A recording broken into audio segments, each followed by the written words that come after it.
Ah, we are live. Are we live? Oh, Hello, everyone.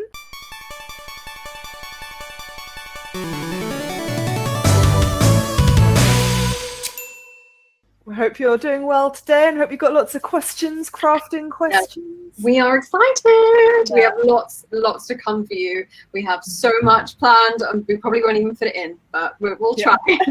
We will try our hardest. I can already see a few questions down there that I'm rearing to answer, but we're going to go through our own sort of presentation discussion first, and then we will get to your questions later. But keep dropping them down there, and we will get to them when we reach the time to get to the questions. Exactly. So I guess we should introduce ourselves first. Of course, go ahead.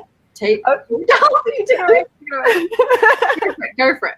Okay, so my name is Izza. I go by Evil Clever Dog on Twitter and Instagram. I guess it's sort of my cosplay name. By accident, it's my cosplay name. I am a set and costume designer for theatre and film, and I've also been cosplaying for like over 10 years, many years, like 13 years or something. And I mainly specialize in armor builds, which you can see a little bit of behind me. And I also do some like sculpting and mold making. So that's something I'll be talking about today. And yeah, I just love cosplaying ladies who wear armor. Oh yeah, I mean, definitely. Yeah. My name is Katya from Katya Fernandes on Instagram. I also work in TV and film. I did some wardrobe department last year, but I mainly work in the locations. But I've been cosplaying since 2014. And yeah, just been leveling it ever since, doing a lot of big armor builds now, pushing myself and doing more comps. So that's where we are at.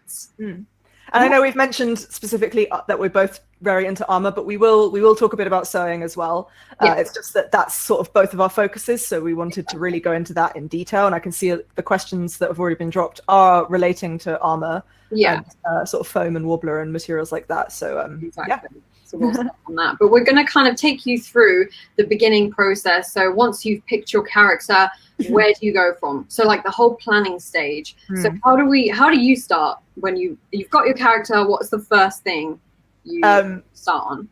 Hoarding reference images. Yes. Everything I can get, I want. I always want reference images, front, back, side, close up of absolutely anything I can get. It is a lot easier nowadays than when I started. I know. You guys have, you have like video games like Horizon Zero Dawn and Assassin's Creed Odyssey that have photo modes, so you can go and take the reference images yourself. Which I did with Horizon Zero Dawn with my Aloy cosplay. I literally just went and got the outfit in the game, and just went to like as neutral a background as I could find, and just photographed it from every angle, close up on every bit of armor, because the armor in that game is so detailed. It is really detailed. How about you? You need it. Yeah, I'm the same. I will go Google images, and even when I did my Harley Quinn Kai Arts cosplay, I went to like an unboxing video because it's a figurine and it's so expensive I can't afford it right now. I went to like an unboxing video and a guy was just showing it, so I literally just screen capped every single turn, and he was turning her arm and things, and that is how I got every single angle. So it's really important you get, like as you said, front, back, side, close-ups, detail shots, from top, like bird view, and like under as well, so you can literally just get all of the accuracy. And that's a really good point actually about figures, because there are some costumes. It's not a costume I've made yet, but the Nightingale armor from Skyrim, for example, like that's true. Skyrim itself, like the graphics are a little bit outdated now, and it didn't have a photo mode, and a lot of the settings in it are very dark, so it's actually quite difficult to get good screenshots of costumes, especially a costume that is mostly black and grey.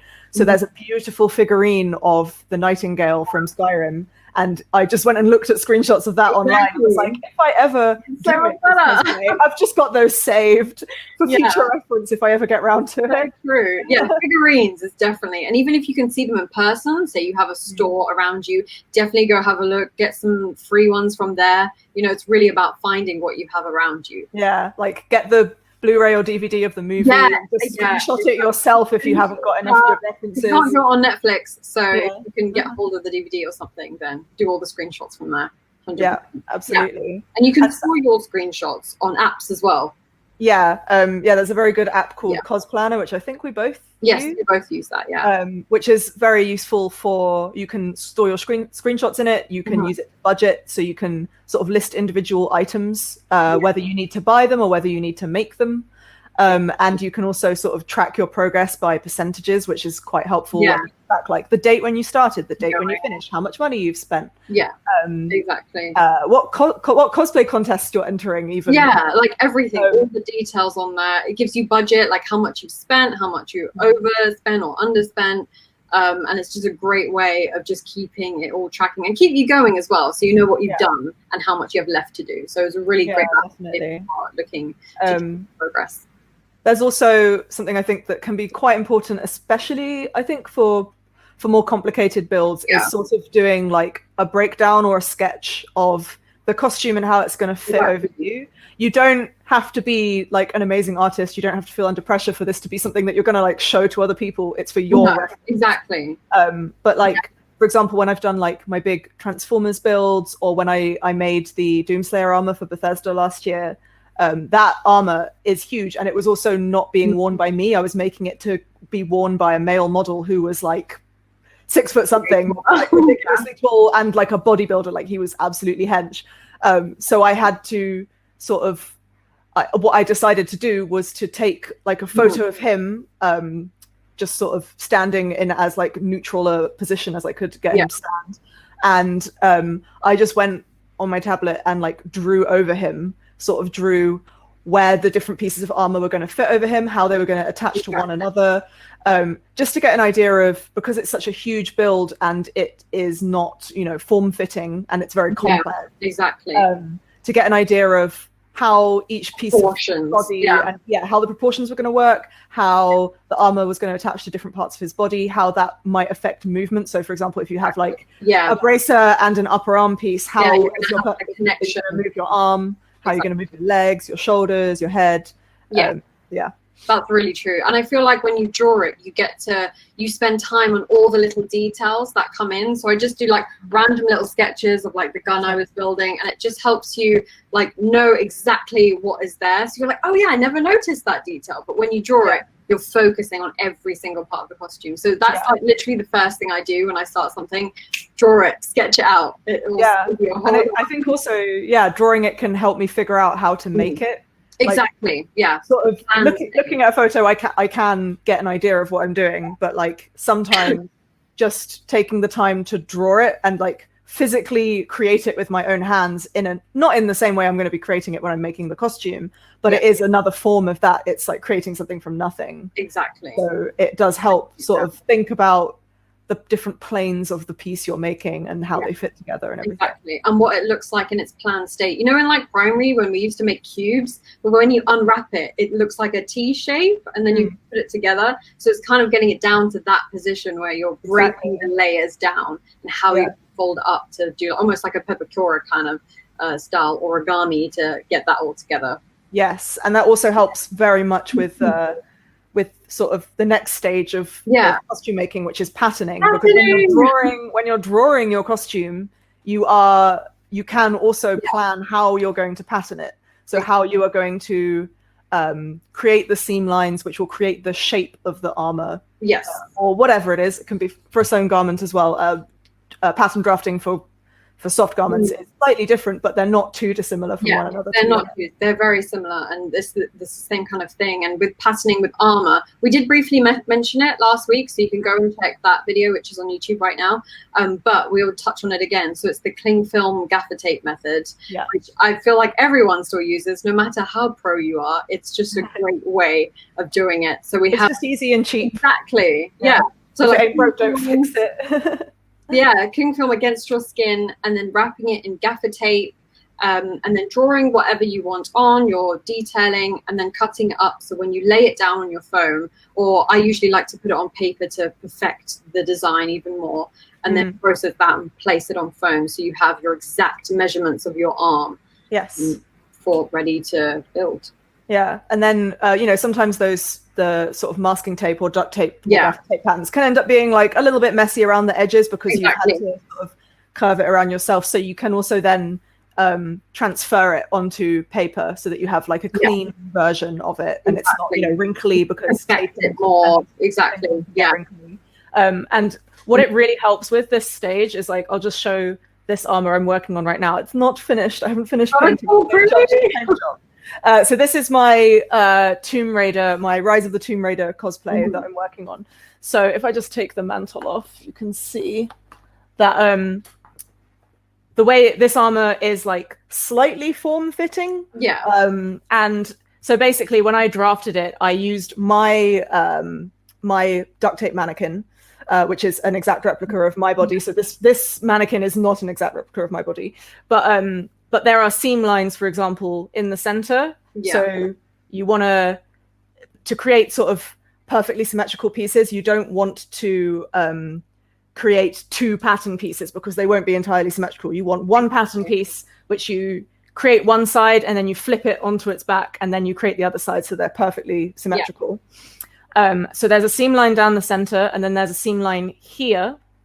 Which is so hidden. I love it. I've covered it up very, very well, I think. Your filler is on point. But yeah, and the seam line, what this line, the shape does here is it creates the curve. Yeah, exactly. And I feel like for women, and if you're doing female breastplates, that cut line down the bust is a really essential one. Yeah, and it's also very flattering. Very flattering. Yeah, it really like goes to your curves of your body. Yeah, and similarly on the pauldrons, or sorry, spolders, they're not pauldrons.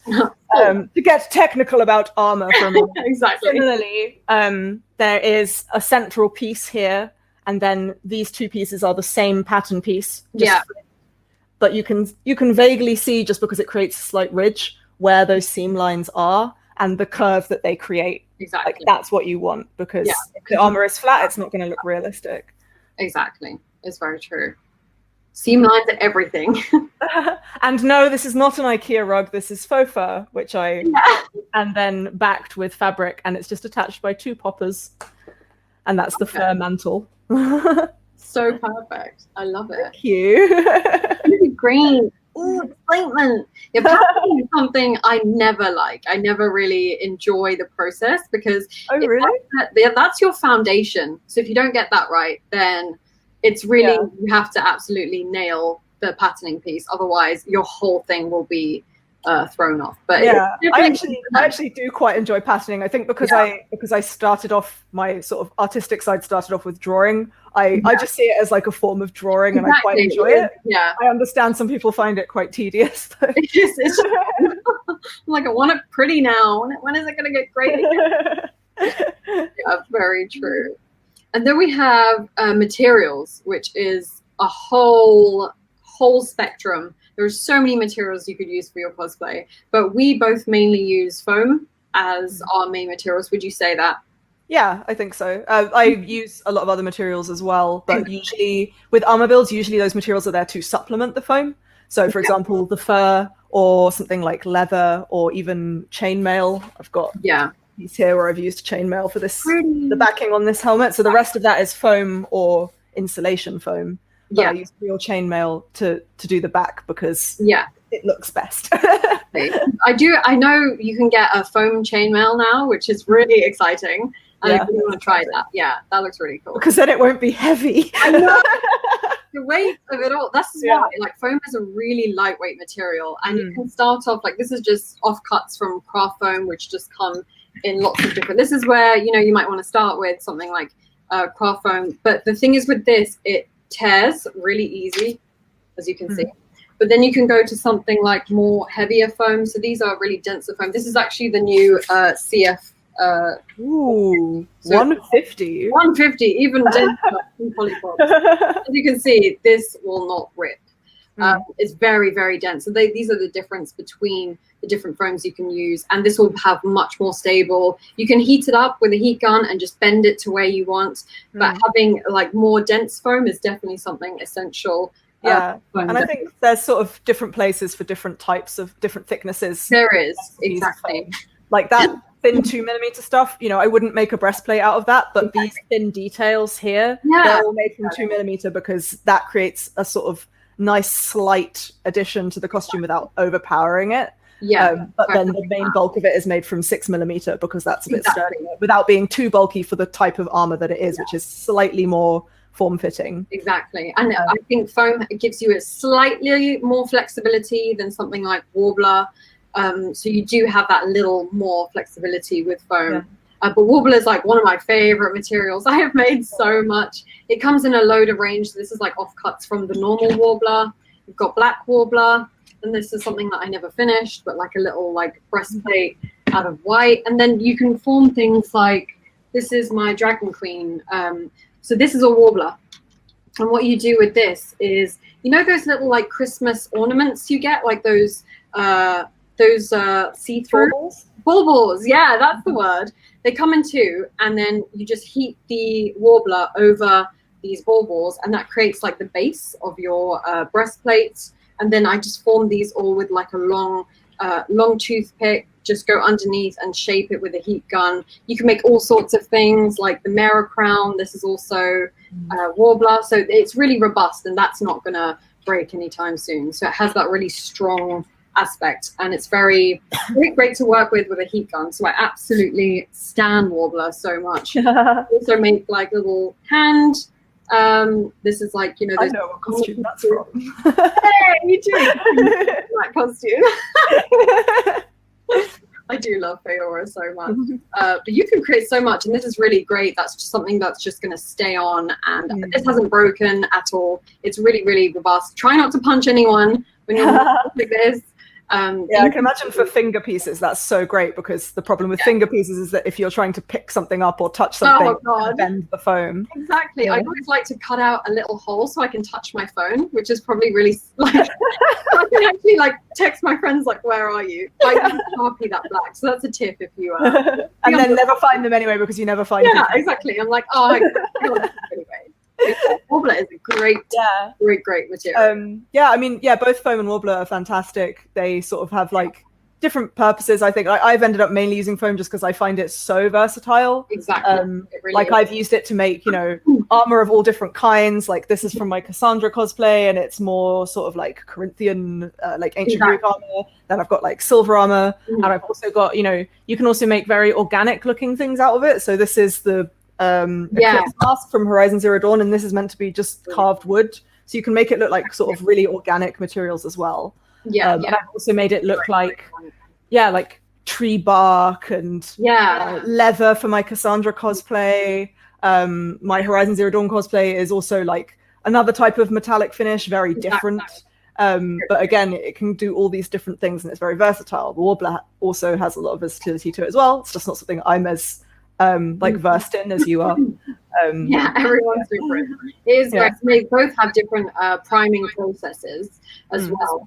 So you do prime them differently. So with Warbler, you can either use PVA glue, just like normal wood glue, whereas for foam, because it is flexible, well, the pieces that are flexible, you would want to use something that is like a flexible primer. So I'm not sure what you guys have in your country, but we have Hex Flex. That's my fave. Exactly, from Polyprops, which is absolutely amazing. There's Flex Bond in America. So having that flexible primer, which will allow when you start creasing or you have things where it kind of creases, it will just protect it so much more. And for travel, it is fantastic. You know how you just run things in the car. And also, like, definitely seal your foam. Like, foam won't even really take paint very well if you don't seal it in the first place. So not only are you setting yourself up to have a paint job that might flake off, it's also not going to look very good, frankly. So definitely seal, prime and seal your foam. And another cool tip about like foam, and I don't know if this applies to Warbler as well, but you might be able to tell me. If you have properly primed and sealed your foam before and after painting it, if it does get creased, say you like pack it up in a suitcase to take it to a convention, it gets a little bit squished, or someone like knocks into you on the convention floor, you can just like take your heat gun with you, even maybe a hairdryer that has quite a hot setting, and just blast it for a few seconds, and it will literally like make the crease disappear. Up to a certain point. If you've like thrown it down the stairs, it might not work anymore. But those sort of like slight creases and dents and dings and stuff that do happen when you've been wearing a costume for a while or transporting it, you can get them out, which is very good. I don't know if that's the same for Warbler. Warbler, no. If the Warbler creases, you can heat it up and just keep forming it. Like you can just, like if I wanted this slightly more bent down, I could just heat that up and bend it down and it will stay in the exact position I put it. Whereas foam might just be a little more, I might have to back it with another piece of foam. Yeah. I've just seen, oh, sorry. Did I interrupt you? No, I'm reading that as well. I saw it. Yeah, I've just seen Abdullah say that foam is more available in Qatar than Warbler. Unfortunately, most, if not all, Warbler is sold online. That's absolutely fair. We can focus more on foam then, if that's the material that's more available in Qatar and other Middle Eastern countries. Another thing I just thought of off the back of the thing about the heat gun, to mention Warbler again, but it applies to foam as well. Just in terms of like keeping your cosplay safe and not ruined, I would recommend maybe not leaving costumes in cars in hot places overnight, or like for a whole day or something like that. Like even it can even happen in the UK and in America and France. And it has happened. And it has happened to people that I know. So yeah, like unfortunately, because both of these materials react very strongly to heat, and that's something that makes them very good and malleable for making cosplays, if you leave them in a hot place overnight, or even just like on a radiator or in a car or something, there's a chance it could warp it, maybe even melt some of it. So just a tip, please watch out for that. Don't leave props in the sun as well. So I remember I was in Paris and someone asked for a picture, and I was like, yeah, of course. And then I left my Wonder Woman shield like just for like 2 seconds, and when I picked it up, it was warping in my hands. So try and leave your props in the shade or inside, because as soon as you go outside, no matter, you could have like the most beautiful build, you just don't want it to get ruined. So really like protect it at all costs. So we're just pre-warning, and I'm pretty sure it's hot in you guys' country as well. So and similarly with like while you're still working on your cosplays in particular, because my studio is at the side of my house that faces the sun, which is very good for light, but also means that there's one table, one work surface where if it's a sunny day and the sun is directly hitting that window it's in front of, if I'm in the process of painting or sealing my props or priming my props, I will not leave them on that table, because if I, particularly with primer, sorry, I keep mixing up those two words for some reason. I know. If I leave it in direct sunlight, it can cause like little bubbles. I was just about to say that, bubbles will form. So just keep it in the shade. As soon as I see it starts to get sunny and it's priming, just move it in the shade. I know it might be tempting to put it in the sun because you think it will dry faster, but it can actually cause like bubbles and stuff and ruin it. 100%, definitely. And I live in the country kind of ish. So there is constantly like leaves and lots of trees. So if I'm priming under a tree, for example, I do get little bits of the tree that get stuck within my primer.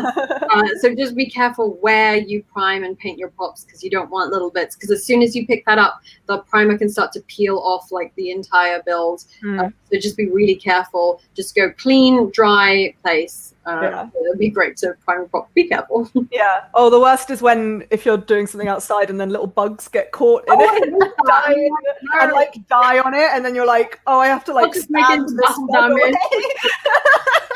I always feel so bad. I'm like, oh, you poor little guy. I'm just gonna sand you away. You're dead now. You've had a good. I mean, that's the best way to die, like being with your cosplay. So, Cool. So that was a cool little diversion, but something important, I think. It is important, keeping your costumes safe. It's very safe. So yeah, with more foam clay. Foam clay, which is a great. I have a little bit here as well, very empty. Craft clay from Polyprops. I don't know. So Polyprops is a brand, a UK-based brand. We're not sure. Obviously, we can't know what brands are available in Qatar and other Middle Eastern countries. So we might mention brands we know of, but I'm sure there are sort of other alternatives, or maybe they ship to those countries. We don't know because we don't live there. But yeah, Polyprops is a very good brand. I pretty much found them. It's great. But foam clay is absolutely great if you want to get into molding, and it air dries like foam, so it is really great for molding little bits here and there. And you can also use it as a sealer as well. I've done that before, where you just put a little bit of water, dab a little bit of water, and it literally turns into like a putty, and you can fill that way. And it's absolutely great because you can just get hands-on with craft clay and make little details as well. I really like it for detailing. Yeah, I used it for my Cassandra helmet. Yeah. So this is mostly foam and craft foam, but then this little birdie up here was a combination of foam clay and regular foam, because this is a very like sculpted shape. And I was thinking of different ways in which I could do it. So like one possibility was sculpting it from clay, casting it in latex, and then sticking it on. But I decided that because it's a helmet, I didn't want to counterbalance the weight too much on one side. So I ended up forward. Yeah. Exactly. Yeah. Yeah. So I ended up going for foam clay, and I think it had like a pretty good result. It's great. It looks really organic as well. Like it's part of the helmet. It's not distracting. Yeah, I'm really happy with how that turned out, especially because that was the first time I ever used foam clay, and it was a bit nerve-wracking because I was like, if I fuck this up, I ruin the helmet. That's the problem. Oh god. That's really good. It's not available in Qatar. Yes, there are always alternatives. Foam clay, craft clay. I also use silk clay, which is again like a children's kind of alternative as well, which is non-toxic. So that's what I started with. I made a Rita Repulsa stuff all out of silk clay because they didn't have craft clay at the time. So if you find those kind of things, go to little craft stores. Any type of putty kind of clay will just be ace, and it will. Yeah, and look online as well. Like I bought, online is great. Yeah, I've bought like 2mm craft foam off of Amazon. I don't know whether online stores like that sell sort of the thicker foam, but that could be a possibility as well, something as simple as that. Yeah. No, it is really great. And then we have, what else do we have with different kinds of materials? Oh, base materials. That's very important. Base materials is really important. Yeah. We've also got, we've got like mold making and sewing to come as well. But I think let's talk about base materials because we've just come off of foam and foam clay. Exactly. So what we mean by base materials is stuff you're going to use as a structure to put your foam or warbler or whatever on top of. So this is particularly important for weapons and props and things. So for example, this is my Dawnbreaker sword from Skyrim. Hell yeah. So inside this sword is a wooden dowel up the length of the blade, because otherwise the blade would be incredibly floppy. And you don't want a sword that when you like brandish it, it just goes like way. It looks pathetic. Exactly. So whenever I make a sword, I usually have PVC piping for the hilt of the sword, which I will then add in a connector so that I can take it out. So what that connector looks like is this. These are just like pipes and connectors that are usually used in plumbing. So I buy them from a local DIY shop, who are now very amused every time I go in. They're like, "What are you making now? I know you're not doing any DIY." So yeah, that's what the connector looks like. Yeah. So it fits perfectly into this size of pipe. And any shop that sells the pipe will sell the connectors. Yeah. So that black connector is inside there basically, and I've just hidden it by putting the foam on top of it so that you can't see it. And then up the length of the blade, I cut 2 pieces of the blade, one for each side, and then I cut in a trench by cutting in like a beveled angle up each length, right down the middle, and then I glue the wooden dowel into the trench and then glue the 2 pieces together. And then what that does is it creates that very slight sort of angle of a blade, where you have that very slight angle, and it also reinforces the blade and makes sure it's not going to wobble around or anything like that. So yeah, base materials are very important. You can also use them in your costume builds, especially if you're building like a big mech or a big suit of armor. Very useful. Have you ever done anything like that for a costume? Yeah, I couldn't bring it with me because my gun was like 1 meter too long. It's not going to fit in my hand. But yeah, PVC piping is something I use as well. It's really, really essential. It gives you that strong base. I also made massive fairy wings for my vignette cosplay, and that was with using fencing wire and then using duct tape all around them to create a frame. So creating like frames for things is really important. So you can get something like a really strong wire for that. So, but it also gives me that mobility so that when I move forward, my wings move forward with me. So really natural and not so stiff. So it has that natural wings. And things for like my Harley hammer, that's also like a PVC pipe that runs all the way all the way down. And then I have that little bit here. It's a tube that's ribbed.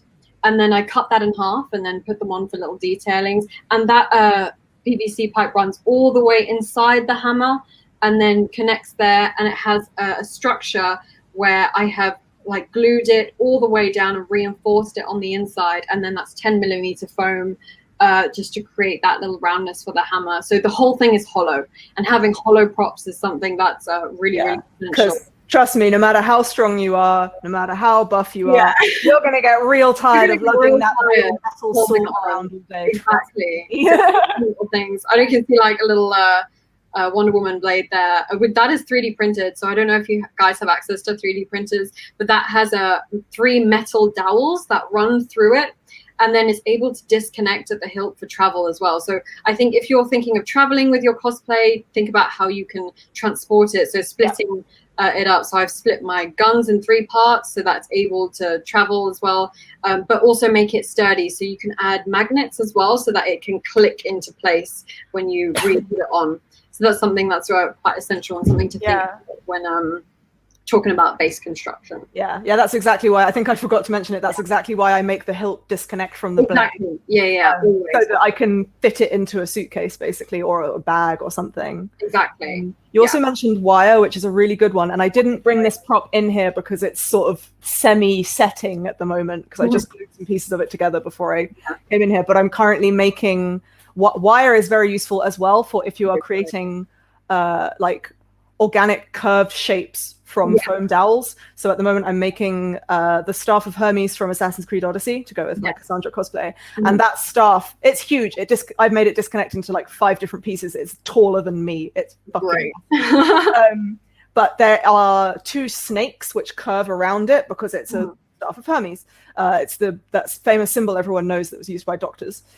So the 2 snakes curved around a staff with wings on it, basically. And so for the 2 snakes, I got foam dowels from Polyprops. So they are basically foam tubes, solid foam tubes. And I sort of wrapped them around the staff. And then for the 2 bits with the snakes' heads coming off, I cut off an extra piece of the foam dowel and cut it in half, and like with the wooden dowel for the sword, I glued wire inside of it so that then I could bend the foam into the shape I want without having to sort of cut different shapes into it, which might make it look a bit more squared off. I wanted it to look like round and completely round. That's a really great. And if you want things to be adjustable as well, like in a helmet I have there's a back bit where, say, because it sticks up. So for travel, I've added wire in the back so I could bring that bit down so that it won't hit my suitcase or anything. So think about how to make it adjustable as well. So say you have something that sticks out, maybe have a wire. Again, on my shoes as well, I have like, that typical Aladdin kind of shape shoe at the end. I added wire where it curves up so I can always tilt wherever I want the foam to end. You can always play with it even while you're wearing it. Say you want higher. Again, for my Harley Quinn, I added wire at the bottom so I could push that skirt up or down any direction I want. So still, like while you're wearing it, you can still play with the shapes of it. Yeah, I also used it for my Aloy cosplay. The bow has some feathers on it, and rather than using real feathers, of course, I was like, I'll make them from foam. But just because I looked at some real feathers next to it and I was like, this doesn't match because of the way I've done the paint job. It actually makes it look fake to have real feathers, which is an odd thing, but that is a thing that can happen. I know, yeah. So I first made them just from craft foam, and then the first convention I took the bow to, people were knocking into me. Yeah, and I was constantly scared for these feathers. Yeah. So when I got home, I just ripped them off and I remade them with wire inside them so that anytime someone knocked into them, I could just put them back into place. Yeah, I love wire. It's such a great, unique thing to use. So definitely look into that if you're making a cosplay. Yeah. We can talk a little bit more about just we're gonna hit on sewing really quickly. I know it's not both are super strengths, but it is a really important part of cosplay. Even if you're just a basic sewer, having some basic knowledge on it as well, just touching quick tips as well. Always change your needles. So if you're sewing with leather and then you're going to sew stretch after, do not use the same needle for the same fabric, because that will ruin your costume, and it creates holes in your stretch fabric if you use a leather needle. So definitely make sure you switch up your needles. And if you're sewing leather, I recommend getting some baking parchment paper, put it on both sides, so underneath your fabric and on top, and that slides through your machine, because I've always had a problem with sewing leather, and I feel like that's something that's quite difficult, because your machine can just go and then just stop. I've broken about 3 needles doing it. So doing the parchment paper method has really helped to save it, and you just pull it away and it comes away at the end. Yeah. And you've sewn fur before, have you? Or yeah, I mean, when I do stuff like this, I tend to so the way I've done this, hang on, let me just sew a backing onto it. Come on. There we go. So the way I've done this is so the most important thing with fur is when you're cutting the shape that you want, do not cut through the fur. No. Cut through the backing only. Otherwise, you're going to cut off the length of the fur that you want at the end that makes it look natural and organic. So what I did with this is I did exactly that. And then I backed it onto some black fabric. Yes. And curved the fur around it. Yeah. And then hand stitched it into place, because I was a bit nervous about sewing it through my machine. I didn't want any thread to go through. I wasn't sure about it. And then for me, a thing with faux fur that I hate is that it sheds quite a lot. Oh my God. So I'm going to paint over the hot glue eventually, because it does look quite messy.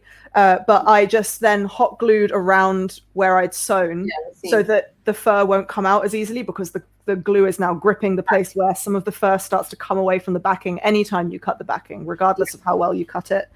So yeah, that's my main tip for sewing like fur mantles. Yeah. And when you're cutting fur as well, so say the fur is here, try not to cut just straight forward. If you do have a cosplay where it is very straight, then yeah, of course. But I always like to cut upways, and this will give you a much more natural. It's like when you're cutting your hair, always go upways. It gives it more natural. And if you want to make sure you get less shedding as well, I just run hairspray at the end once I finish. So I brush it all down, run some hairspray, and that will stop the shedding going all crazy. So we'll keep it intact for a bit longer. Yeah. And I think also something I find quite important is like what fabrics you choose in the first place. Yeah. So, for example, making my Miss Marvel costume, Kamala Khan, it's a very simple outfit. Like the design is quite simple, but I very much so a basic sort of principle of design, translating design from different mediums to other mediums, is that sort of the way in which superheroes in particular are designed in comic books. They're designed to look good on a page with traditionally a slightly, that cartoony style. So block colors, bold colors, vivid colors is what you want on a comic book page. Yeah. So think about like Superman's outfit, Miss Marvel's outfit, Captain America's outfit. You've got these like bright reds and blues, block colors that are really good. But then when you take that costume design and you translate it to, for example, a film or a cosplay, one thing a lot of costume designers tend to do is pick quite heavily textured fabrics. So if you look at, for example, Captain America's costume in any of the Marvel movies, or Thor's costume, they tend to pick Spider-Man's costume is a very good one, because Spider-Man is head to toe red and blue. And on the screen, if that was a flat fabric, it would look terrible. There would be no texture to it. It wouldn't pick up the light well. So they always give him a really heavily textured fabric to go with it. Often it's this sort of web look, which obviously they make like rivets all the way down it. Yeah, it's really beautiful. And what that does is it creates interest in the fabric. And details everything. It picks up the lighting. It looks good on screen. Another thing is that too much block red on screen in particular can be very overwhelming for the audience's eyes. So that's why, for example, when they made the Transformers movies, they made Optimus Prime more blue and red than red. Yeah. It's because too much red metal on screen would have actually been quite jarring, and they didn't make Ironhide red at all. Breaks your eyes, yeah. Controversially. So yes, when I made my Miss Marvel costume, I decided to pick a fabric that was quite textured for the blue dress, because it's just a blue dress. And then I used an iron-on gold vinyl to make the lightning bolt, so that when I pressed the iron in, it would pick up the texture of the fabric underneath it. So the gold also has the texture on it, and it just in photos it looks nice because it picks up the light in an interesting way. It really does. And it's more flattering as well, frankly, on a person's body. It is great. And I love the little details that people have on it. Like if you look at the Superman costume, he's got these tiny little rivets on them. And a great way to do that is having, it's called, we have like 3D paint, which is, I think, a brand called Tulip. Puff paint, puff painting. And just puff painting, so when it dries, it doesn't go flat, it just stays its 3D texture, and that is a great way to add texture to actual costumes. I've done it before. Puff painting is an amazing way, just to, so when you move, it just catches the light, and it's so much better than just a flat clothing. Just adding something, even if it's the same color, just a little bit more detail really just picks up on camera as well, especially. And another thing that's great for that is weathering, although we are going to talk about that in its own section later on, because we're sort of going through the process of building. But in general, I just want to like say now, if your character is from any sort of setting like Assassin's Creed or like anything weather your costumes 100, even if it's clothing, even yourselves, like weather yourselves.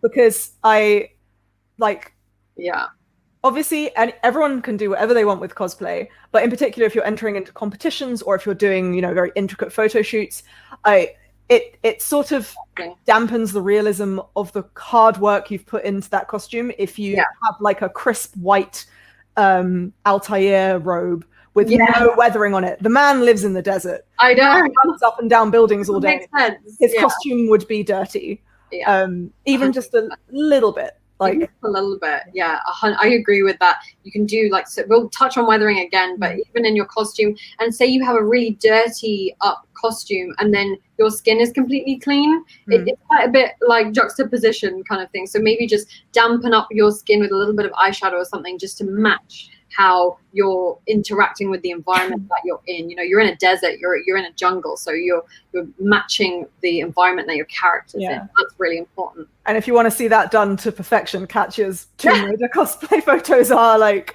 so dirty. I love weathering so much, and we both love weathering. So Tomb Raider all the way. We'll touch on tools as well, like essential tools. Sorry, we were also going to touch on mold making quickly. Oh yeah, let's do that. Before we move on to tools. So much to talk about. Sorry. There's so many things. By the end of this, we'll just be like going through it really quickly because we've taken too much time here. But oh well. Mold making.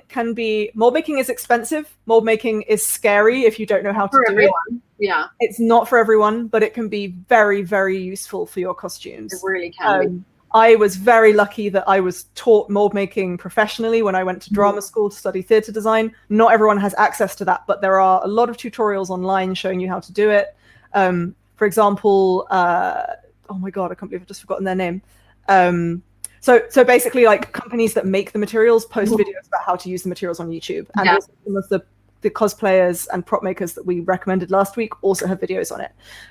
So the kind of thing you can do with mold making, to show you a simple one first, this is my mask from my Miss Marvel cosplay. So this is latex, and you can actually see it on the back because this is an old one that I haven't cleaned off. This is Prozaid. This is I love glue for your skin, basically. So what I would do is I would put the glue on my skin and on the mask, and then I glue it to my face, and then it perfectly form fits to my face.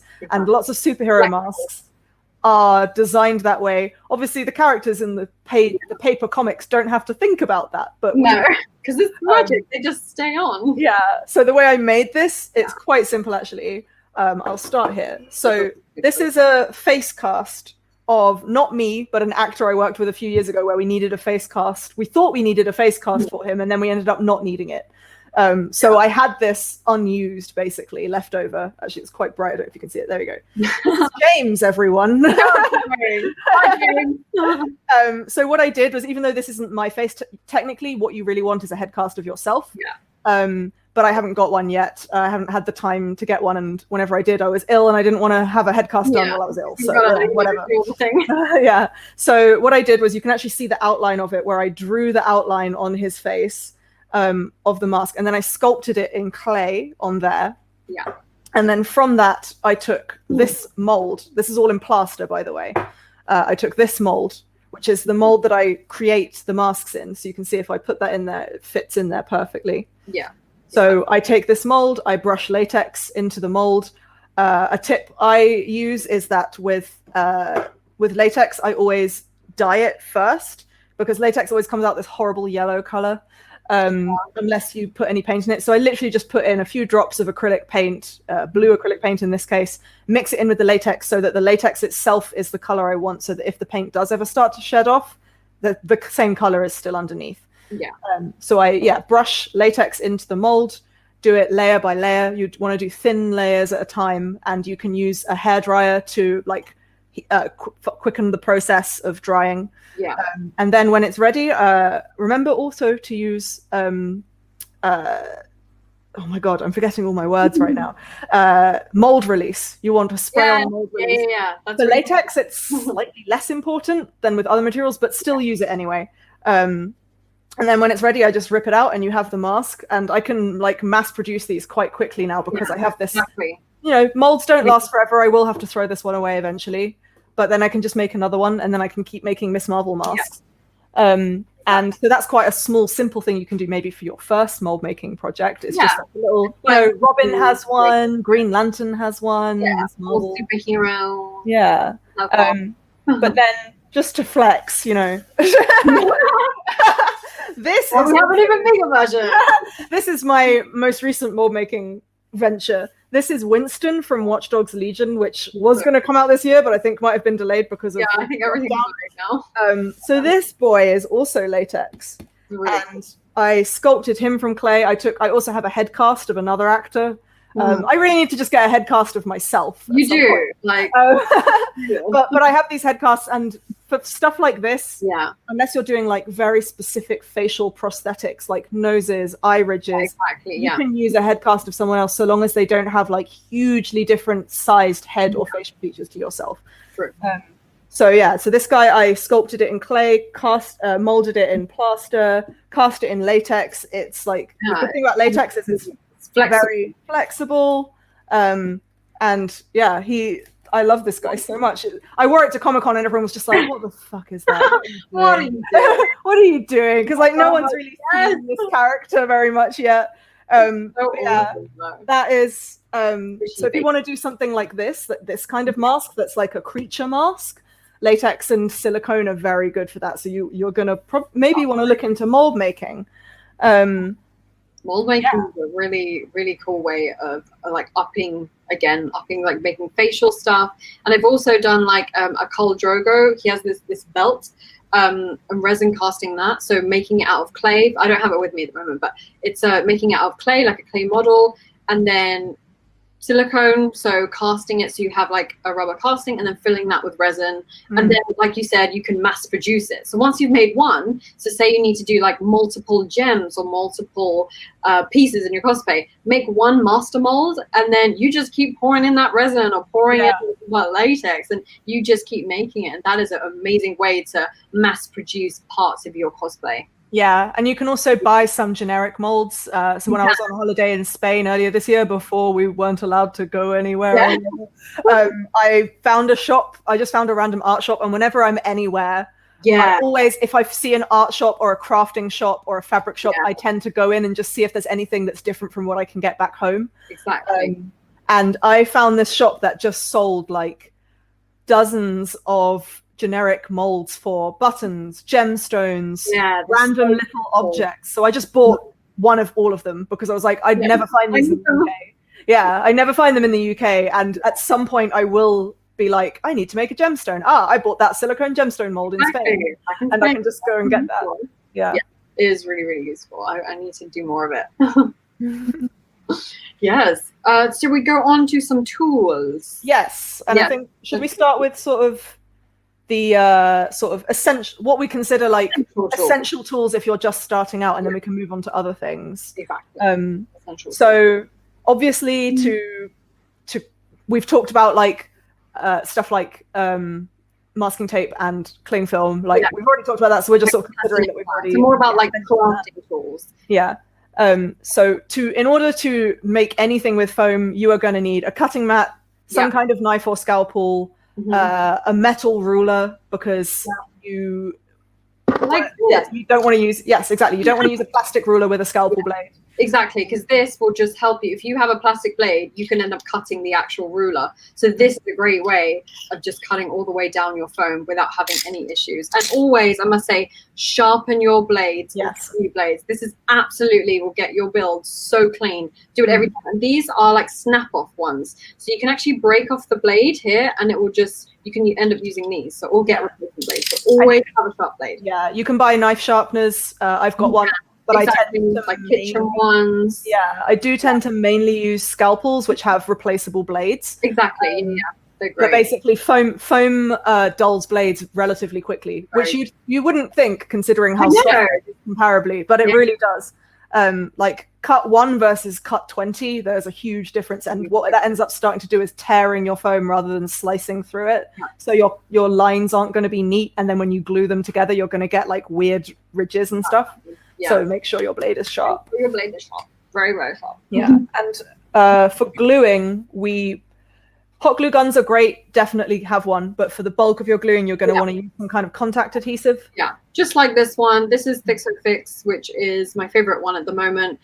Just if you have contact adhesive in wherever your country you're in, have a look at that. It's much hot glue is just, it breaks really quickly, and it's not the best thing. It's messy, but this is also non-drip, so you don't have to worry. It is quite toxic, so make sure you have your mask, which we will talk about. The next tool on the list. Next tool is the mask. You can smell this, and it's closed. Like exactly. Really, and another good thing for that is that it can dry out the glue can dry out quite quickly. So don't leave it with the lid open. Also, the fumes are bad for you. If you have pets, do not use it while your pets are in the room. Use it in a well-ventilated area, even with your mask on. And when you're done with it, I tend to wrap it up in cling film and then put it in a sealable plastic bag, like a sandwich bag type thing. Away. And then put it in a box. Just so A, it doesn't dry out, and B, so that the fumes aren't around. Both of those are important. But your health is more important. And you can always decant it into like a squeezable tube, which I want to do eventually with this, and that will help you just get a really thin like line and things as well if you're gluing really small things. So the reason contact adhesive is so good is partly the reason it's so good is the reason it's so toxic. Exactly. It's very strong. And when you use it, you're going to want to apply it on both pieces of the foam that you're sticking together. Wait for about 5 to 10 minutes for it to get like a little bit tacky and like dry to tacky. And then get together. Glue it together. Exactly. It's really essential. And always use respirator for it. This is more, these ones are more for when you Dremel. So if you don't use these when you spray paint or when you use glue, because that's not going to do anything for you. So this is more of a Dremel mask, and then you can always go up and have different masks. And there's also the one that you showed, which has the filters on it, and you change your filters as well. And also when you're Dremeling, you could get a load of stuff in your eyes. So I used to actually wear a shower cap when I'm Dremeling like a huge bit, because I look like when we go out in quarantine and everyone's in those biosuits. That's what I look like. Yeah, that's what I look like when I'm making cosplay. So when quarantine started and I didn't have a mask yet, I just wore this to the supermarket, and everyone was like, everyone's a cosplayer. Like, you're for lockdown, you're done. But safety is really, really important. Like, don't skip these things. Like, it will cost you your health. Definitely. Like, so the fumes from contact adhesive are really bad for you.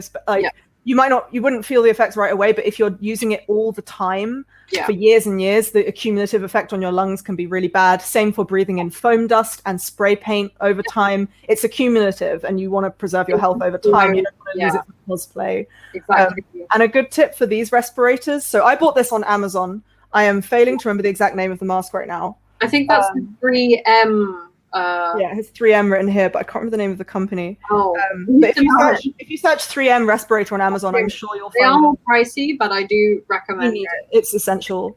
And a good tip for these, so these have filters, which you need to change out every now and then. So the recommended time, I think, is between like 4 and 6 months. You should be changing out your filters. So a good tip is to write on the filter when you put it on. And I think my screen might be flipped, so you might not actually be able to read the date. But yeah, so I put this on like last month or something. So I know this is good for a good another few months. Exactly. So I write the date on it, and then when I see it, it's been like 4 to 6 months time, depending on how much I've used it. I will change the filters out, and I tend to buy them so that I always have one spare set, so that I'm not having to wait and not use my mask in the meantime. Exactly. So I have a spare set, and when I put that set, I will buy another set so that I have a spare set, and so on and so forth. You're always keeping on it. Very true. So that's very, very, very important. Very important. Another health thing quickly, if you're using a heat gun, which I would consider another essential tool, or a hot glue gun, have some kind of like burn relief cream on hand. Just in case. I've burned myself with both. Many times. It's not pleasant. I one time got hot glue all down here. It was horrible. Really I was on a film set and I had to like go to the medic. So yeah, have like a first aid kit with you. Yeah, and just be careful. Heat guns get really, really, really hot. So as soon as you're done using it, like put it away from you. Do not keep it near you, because it can seriously cause some bad burns that I've had actually on my hand for years, and it's still not gone away. So make sure you really protect yourself. And also on mats as well, cutting mats for when you're cutting foam. So don't cut on your precious tables out there or anything. And make sure you have a cutting mat. And also I recommend a silicone heat mat. And this is for when you work with stuff like Warbler, because if you work on a cutting mat with Warbler, it will stick to the cutting mat. Otherwise, alternatively, you can use like petroleum jelly, Vaseline to lubricate, I hate that word, your surface. Otherwise, get a silicone heat mat, because it solved all my problems. So that's definitely something I recommend for Warbler work. Yeah, definitely. And yeah, for Warbler as well as foam, I would personally consider a heat gun to be an essential tool as well as a Dremel. You don't necessarily need them like immediately to try it out, but I do think you're not going to really get the full experience of what you can do with foam without either of those materials. So a heat gun, you need it to heat shape Warbler, you need it to heat shape foam. What it's also good for with foam is what I'll mention with the Dremel. So a Dremel is like it's commonly called a rotary tool. It's like with Hoovers versus vacuums, Dremel is the brand. Rotary tool is the generic name. It's similar to those tools the dentists use. And they have like bigger version. They have changeable heads, so you can have a sanding drum, which is great for foam. It's commonly the tool I have on my Dremel is almost always the sanding drum. Different sizes. You can always get different sizes as well. But you can also use it as a drill. I don't own a drill. I just use my Dremel as my drill, even when I'm doing housework sometimes. And polishes as well, like polishers. That help to like seal the foam, make it even more like make your seam even more polished as well. Yeah, exactly. So what that's great for with sanding, the reason we're talking about sanding foam is that when you make something like this helmet, you will have sort of these harsh edges on the foam, which don't look very sort of natural or like the real material. So you're going to want to sand the edges of the foam and give it that slight finish that just makes it look a bit more realistic. And then that sometimes also makes sort of like what I always call the fuzzy bits on foam. Sometimes it just sort of like little bits of residue. And when that happens, you just whack the heat gun on and it melts them away. Or just flies them away. So I'm like, oh, great. Done. I would consider Dremel and heat gun essential. I know we're saying a lot of tools. It can add up to quite a lot of money. But you can get cheap ones and then replace them with more expensive ones later if you decide this is something you want to pursue like long term. And it's something that's it's a base material. It's not like something you have to keep rebuying. Exactly. So it's something it's there and it's going to stay for a multitude of builds that you're doing. I've had my Dremel for 4 years now, and I've still got the same Dremel I first bought. I invested in a good one, so I'm going to have it for several more years. I've had to buy one new heat gun because I was using mine way too much on a theatre project, and it like blew up in my hand.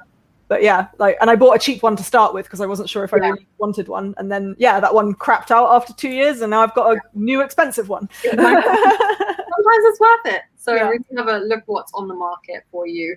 And also, I think another cool thing is like a wood burner, which is something people use to like burn details into wood, but you don't have to use it for wood. I don't know, people call it a wood burner, but it's like a soldering iron type thing. So you can also use this for soldering LEDs, which we will touch on later. But this is also great to carve details into the foam. I love doing this, and it's something that with the Dremel, I feel like it's running so fast, you might slip, whereas a wood burning tool, you can really take your time, and it's like a pen almost. Time and control what you're doing, and it gets really hot again, so really be careful. A very hot pen. Very hot, a hot pen. That's what it is. Scoring things, you can also score by scoring into the foam and then heating that up. That's also a very neat way of scoring.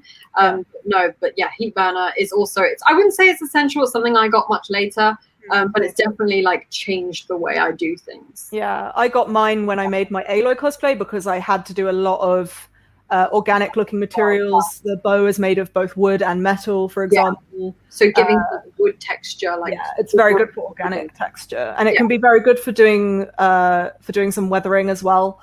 I always like battle damaging. Yeah, like on my Cassandra cosplay, because that was the breastplate is meant to be sort of like hammered leather over metal. So to create a very different texture between the metal and the leather so that it looked like really realistic. A good tip for making leather actually is to like crumple up tin foil. I love that. Flatten it out and then iron it. Then put like that and some fabric over your foam, and then get a hot iron and iron it over, and that creates this like mottled, natural, leathery texture. But then to get into that even more, I then went in with a wood burner to make the leather look really worn down, because it creates this really beautiful organic texture. And you can even like get a really harsh sandpaper and just scratch a little bit into it to create that little leather fuzziness. It's really good. Actually, sandpaper we didn't mention before, along with sandpaper also. You're going to want some hand sandpaper as well. For some things. Wood burner, I would say you don't need that right away, but it can be very good when you're moving into some more advanced costume making and you're more confident in your skills. Again, it can be something that when the first time you look at it, it can be a bit scary, and you're like, oh, it gets really hot. I know, it's burning my phone. Oh my god. But it's great. And it comes with different tips as well. So if you want like a special design, or like a thicker one or a thinner one, or it has like some funky designs as well. So you can just press those into the foam to make amazing designs, which are really, really useful as well. I love that. I think those are pretty, and also like sealers. This is the quick seal, which is a flexible sealer, and having flexible sealers are really essential if you have moving parts as well. So you might have a little gap where your seams didn't quite meet. You could fill it in with the craft clay we mentioned, or something like a sealer. You get those bathroom ones as well. There's bathroom flexible sealers as well. Just dab it in your seam, and then if you sand it a bit off, it will make what I did on this. Exactly. There was actually, like, no matter how well you put your foam together, there will always be a slight line, I find. So I just anyway, and now the line is barely visible. That's filler. Sorry. It's called like quick seal and stuff like that. But like in cosplay, I would always refer to it as filler, so as not to get it confused with the other kind of sealer. And the reason you want a flexible one again is because I did for a few years use like a generic filler, just the one that we use on like theater sets and stuff, just because I always had it. And it cracks. It cracks like crazy. Definitely get flexible fillers. Is that all for the? We've got some more materials, but it's sort of getting more into the painting, priming, sealing stage. Actually, just quickly, because I think we glossed over this and we did note it down, was attachments, like ways to attach different garments and armor pieces. So one of the like standards is Velcro. Velcro is my favorite. I use it for everything. That's attached with Velcro. Best. And then I haven't done this yet because I haven't finished it, but later on I'm going to basically add, like the way this armor would be attached in real life, if it was real armor, is with leather straps. So I'm going to add fake leather straps on, but it's actually attached by the Velcro. And then another good one is poppers. So that's how this mantle is attached. There's a popper there, a popper on there. And then also can you even see this? Yeah, you can. Shoulders are also attached with poppers. So if I just show you guys, this is elastic attached to the back of the spolder, and it's got poppers on it. The male and female. I hate that they're called that, but I despise it. And then there's another piece of elastic with a O-ring attached, which I've glued underneath there. And then I just like put that piece of elastic through, attach the popper on the other side. And that's a really easy way to attach pauldrons, spolders, and other kinds of armor as well. Do you have any other? I think the magnets are also one that magnets. I never really had like a great time with magnets, but magnets are really great. I know someone who did a Peach cosplay, you know, from Mario, and to put the crown on her head, she actually glued a magnet under her wig, so the crown just popped on. So that's a really, really great way of putting it. And if you have something like headgear, I always just do little elastics on the back of like head stuff. Things that are light, so I put it. I split my wig in half and then put the elastic underneath, and then put my wig down. So you will never. That's what I do with my Wonder Woman tiara. So you never see it. So the line actually runs like halfway through your hair. I know a lot of people just like bang it on, and then you have a line with the elastic. But always I find ways of hiding it.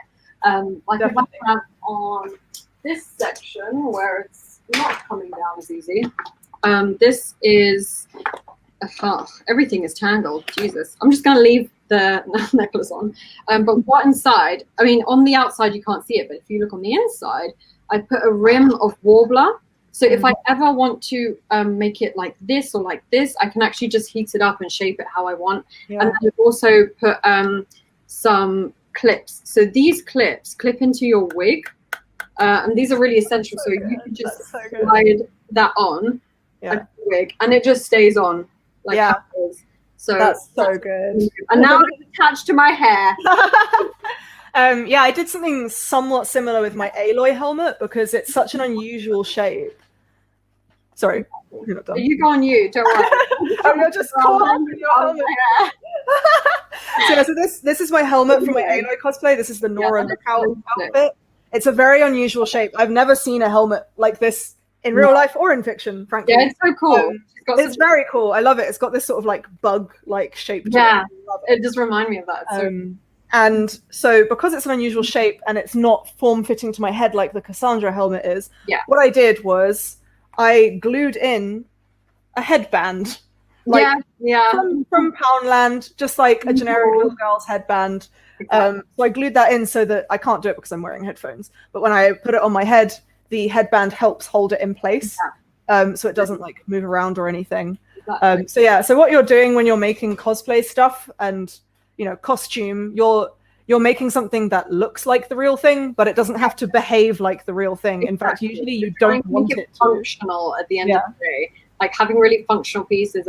Velcro is definitely like essential. I'll get into more. This is like a gauntlet from my recent one, and where the LEDs are from here, you can't actually see. But what I've made is a little pocket where the battery hides inside as well. So you want to make it kind of seamless. And again, that's attached with Velcro. So that just really neatly hides away anything. So making sure that you have like seamless attachments. And all this on the belt as well. This is all Velcro. So when you're traveling, you just rip it off and you're like, oh, this is actually where I keep my batteries. I turned it into a wall. So that's Velcro at the back of here. And then that will just go bang on, and then you don't have to worry about it, and it will not fall off. So it's the same with my skull as well. On this side, it just comes off. So that's that hand painted. That's the Velcro put on the back, and it just whacks on. And that is my favorite way of really like securing things. Like you don't really see it as well. It's very seamless, like from the side. So you'll never see that's actually on. And it's the same with what you did on the side of this breastplate. It's just with Velcro. Same, so it just joins it. And I feel Velcro, even if I gain or lose weight, I can adjust it any way I want, and it will always fit me.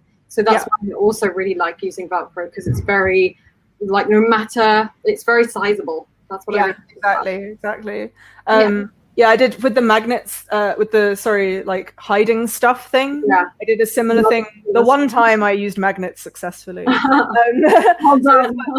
Dawnbreaker again. So this does have LEDs in it. They are currently dead, and I've had no reason to change the batteries because I've not been wearing this costume to conventions since like last summer.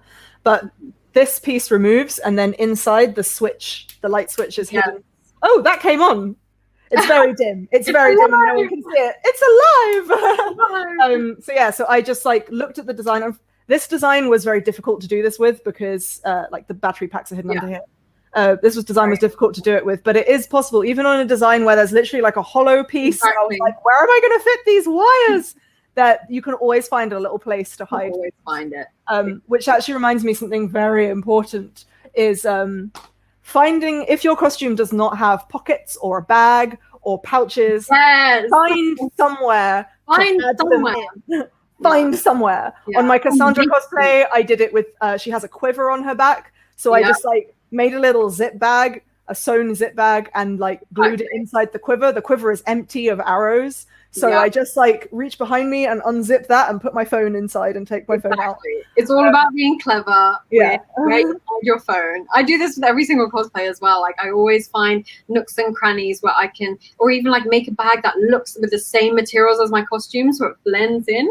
So finding things like that, or I usually like stuff it down my like leg, what do you call them? Like leg braces, like briefs and stuff. Yeah, because there's usually like maybe a little gap. I just slide it in and no one sees it. I guess it depends on like the kind of convention you're at. Like if you're at a convention where you're also like staying in a hotel nearby, or the convention is in that hotel, all you really need is like your phone and your room key, maybe a credit card or something like that. So that's quite good because that's like not a whole lot you need to carry on you. But yeah, for other things you might need to like incorporate like pouches and bags and stuff into cosplays. Exactly. Very useful. We can go on to questions. Okay, cool. Yeah, actually, because it's 40 minutes now. It's that worked. Hey man. We shot both of our Assassin's Creed cosplays. So hello. So we might not get a chance to talk about painting, but but we can briefly we'll go with the questions anyway. So should we start on the questions?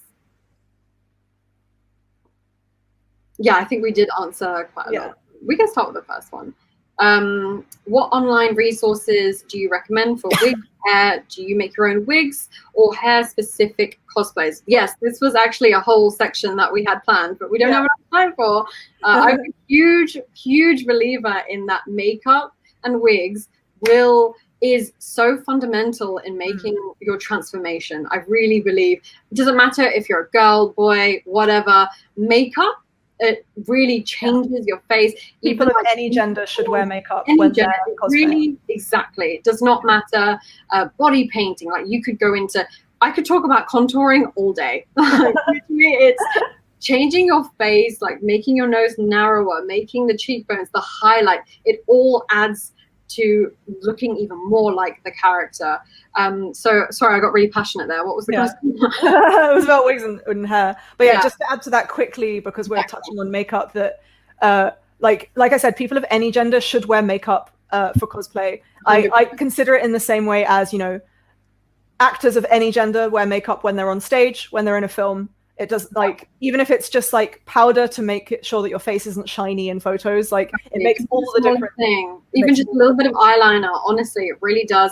You can get really cheap wigs on Amazon and eBay. I love to get cheap wigs and then transform them. That's what I always like to do. So I used Got to Be Glued hairspray. I'm sure we both use that. And that's a really great brand because it's almost like literal spray glue. So it's a great one. They have different forms of gels. The gel for that is very good for like when you have a wig, say my Miss Marvel wig and my Cassandra wig, for example, the only two wigs I wear because I use my real hair for Aloy.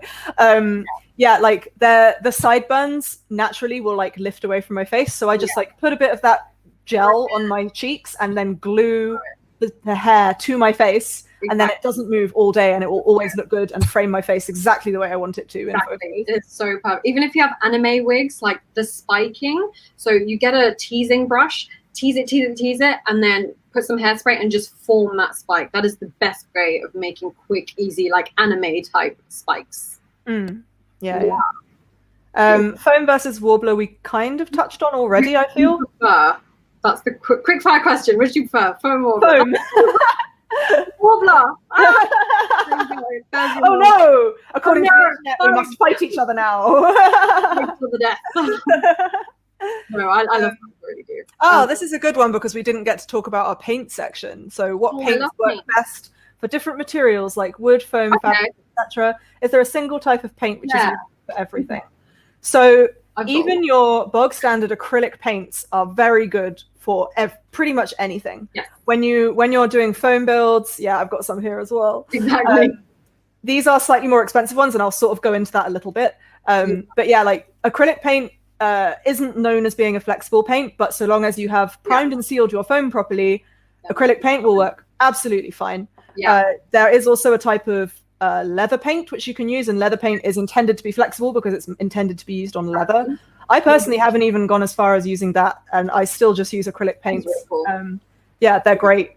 Great. There's also oil paints as well, which is actually becoming one of my favorites to use. The difference between acrylic and oil, these are both black, by the way, is that oil has a long drying time. Like I think it takes about 2 weeks to actually dry. You can work that with a sponge, which is like, I just get like an off sponge, I tear it off, dab it, and it kind of gives that, if you don't have an airbrush, it gives that airbrushy effect. You can ombre it, so go from like dark, so like where the darkness seeps in, you can really get in there and just blend it into like all the little seams and things, and it takes a longer working time. Whereas acrylic is great also, and it really gets into all those cracks and crevices, and then let it dry a bit, and then get a kitchen towel and just take that off, and it just becomes that really organic, dirty, quick drying. That's a quick drying.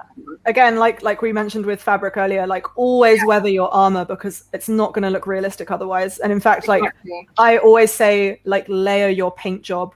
Don't just go in with one like silver color and expect that to look like real metal, because it's not going to. You want to like start with a black or dark base and then build up the colors to the lighter tones, and then you want to do black washes to shade it, and then knock those back by wiping some of it off with kitchen roll, like you mentioned, and then bring out those highlights again with dry brush. Highlighting. It's just like makeup, really, and I absolutely highlight is fundamental. These are like little, they're not really powders, but they're these highlights that just kind of look like that. You dip your finger. They're kind of cream based. These are incredible. They bring out all the little highlights, and as you can see, like from here, you get those really nice highlights every time you turn. You always get these beautiful highlights. Always do a little highlight. You can do that. I've done it on, I go in with everything with highlight, and it just brings it to life so much more every turn you take, and I mean, this one doesn't really have highlight as much because it's a cartoon character, so I wanted it more flat based, but always like this is all just weathering. If I didn't weather this, it would be so flat. So exactly. Even with something that's like a cartoon character, you still want, even if it's more subtle, you still want it in there. You still want that kind of weather base, even where you do your little battle damages. Like get the black really in there, and otherwise it just makes it look so much more real. That's what yeah, absolutely. And something else I want to touch on, because I mentioned these being like slightly more expensive paints. Like you can use like the cheapest acrylic paints you want, and you can still get a pretty good effect if you know what you're doing. I do recommend this brand. I do not know, admittedly, if this brand is sold in Qatar, so I'm sorry if it's not. But so this brand is Liquitex Heavy Body Paints, and the reason these are so good, even if you can't get this exact one, you want this kind of paint because it's very high pigment. So it lasts longer, basically, because you have to use less of it, and it looks much more vibrant. Oh, it is available in some shops. Look for these paints. They're very Liquitex was great. They also have a gesso, which is really great. Liquitex is a really great brand. And so the reason I have 2 silvers here, and I've written cover and mix on them, so they have 2 different types of metallic paints that you're going to want to watch out for. So there's iridescent rich silver, which is this one I've labeled as cover, and then iridescent bright silver, which is one I've labeled as mix. Yeah. And the difference between these two is, again, sort of like a pigmentation difference. Yeah. So this is a higher pigmentation than the other one. Yeah. So I use this one for dry brushing directly onto my armor, and then I use this one for mixing paint. And I have also sometimes used it for dry brushing. I used it a little bit for dry brushing on my Aloy cosplay because the armor is white, and it's very easy with white armor to make it look very like cartoony and flat. Yeah. And I wanted to bring out lots of different tones. So because this silver is a bit like weaker in tone, I used this one, and just so it had like a slight sheen to it, but without being too overpowering. Yeah, it makes it look like the metal's being chipped away from your costume. If you have something that's really weathered, adding those little, with a really dry brushing those silver strokes gives it like the metal is peeling away. Yeah, like those brushes right there. Yeah, and so I want to show these in particular because people will be like, "What's dry brushing?" Fair enough. Like, so there are different types of brushes as well. So many. Very important. So when you're dry brushing, you want these types of brushes that are sometimes called chip brushes or hog hair brushes, and they basically have for the house. And they basically have very, very sort of tough bristles. That's what you want. And you're going to want to put like a little bit of your silver paint on, wipe most of it away on a kitchen towel or something, and then you go in and dry brush, and you do it like very subtly, and that's the effect that you want. And for like base colors and black washes, just like either like a mop brush or like a flat but smooth brush will be absolutely fine. But yeah, oh god, we could talk about painting for ages. Like there's so much more to talk about. I could talk about and spray paint is really essential.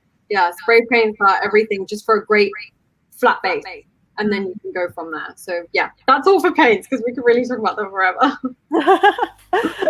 Painting is my passion. I know. You can also use acrylics on clothing as well. Yes. You can use it to weather clothing, and then you can use it on clothing. It's great. Yeah, and on leather as well. Like if it's not going to be, if it's not like a leather outfit, if it's just like little bits of leather, like straps and stuff, you can absolutely use acrylics on that as well. Exactly. But you can also buy fabric paints and fabric markers for working with fabric as well. But that's maybe more for doing like patterns and stuff on them rather than weathering. But for weathering, you can use acrylic paints. You can also use like dirty down spray, stuff like that, which is like maybe a bit more advanced. It's like a theatrical spray. There's so much you can do. It's expensive, but yeah, there's lots of different options. Acrylics though are pretty good across the board. Bog standard, it works. Yeah. I don't have an artistic bone in my body, but I want to get some elaborate builds, which means hiring someone else to build for me. How should I determine how much it will cost to commission something? Do you do commissions? I've done a couple of commissions for people. So I will say that with this question, generally speaking, you're not going to be the person setting the price. The person building the costume will set the price for you. Labor and printing materials, like they will add that all up for you and then pitch a price. Maybe you can find a way to bargain with them on it. But yeah, it's usually the person who will make it who will set that price for you. Yeah. And yeah, I guess just like go in realizing that this stuff generally is probably going to be a bit more expensive than you're expecting it to be. I know some people get a bit disheartened sometimes. I'm not assuming this of you, person who asked this question at all. Some people even get angry when they hear prices for like costume commissions and art commissions and stuff. Understand that this is possibly that person's living, and that they are pricing this according to their skill, their time, their effort, their training. Exactly. This is something that people do like for their whole job, is building costumes and props. Not necessarily in cosplay, although sometimes in cosplay as well. It is a profession, and it should be treated as such. Exactly. Yeah, I agree. What do you think of crosplayers in general? I will say I absolutely love cosplays. I think if you are, like gender bends, cosplays, I've done cosplays in the past. I have cosplayed as a male before, not as much. Like I've done Noctis from Final Fantasy, some couple of anime guys. Like I love it, and I don't think there's such a stigma around it. Like if you love the character, it doesn't matter who they are, where they're from. You can cosplay them, and I absolutely love seeing them. I think cosplays are so creative. 100% dig them. And I think you know, cosplay, I know for a lot of people who are maybe like trans and genderqueer and non-binary, cosplay has been a way for them to sort of explore their gender identity. Exactly. So I think it's fantastic. I know that some people aren't particularly fond of the term crossplay, and prefer like maybe another term that is not coming to my head right now, just because of the connotations with like cross-dressing and how that's been sort of used to sort of put down marginalized groups and stuff. Yeah. But like, yeah, like I cosplay whatever you want, honestly. I agree. Whether you're doing it to like explore your gender identity or whether you're just doing it because it's fun, like, and you love the character, like either way, like, yeah, cosplay should be about like doing the thing. Yeah, just doing what you love. And there's so many epic male builds out there. I'm like, oh my gosh, I can't wait to make like a big ass male armor one day. I don't know, like it's a great thing to do. Like, yeah, I've got like armor builds in mind that are technically male characters. I guess for some armor builds it's a bit easier, like people won't always sort of look at your original like form and body. If you're like fully masked and armored up, like maybe people can't even tell like a lot of the time. You're like, oh, that's just a cool costume. I don't care who's in it. It's a really cool costume. Yeah, but I think also like to touch back on a point we raised earlier with if you are cosplaying a character of a gender outside your own, I think makeup it can be very important for that as well. Like transforming your face, makeup. Look at like the way drag queens do their makeup. You don't have to go as extreme as that, because obviously that is like a very particular form of makeup that's for a particular purpose.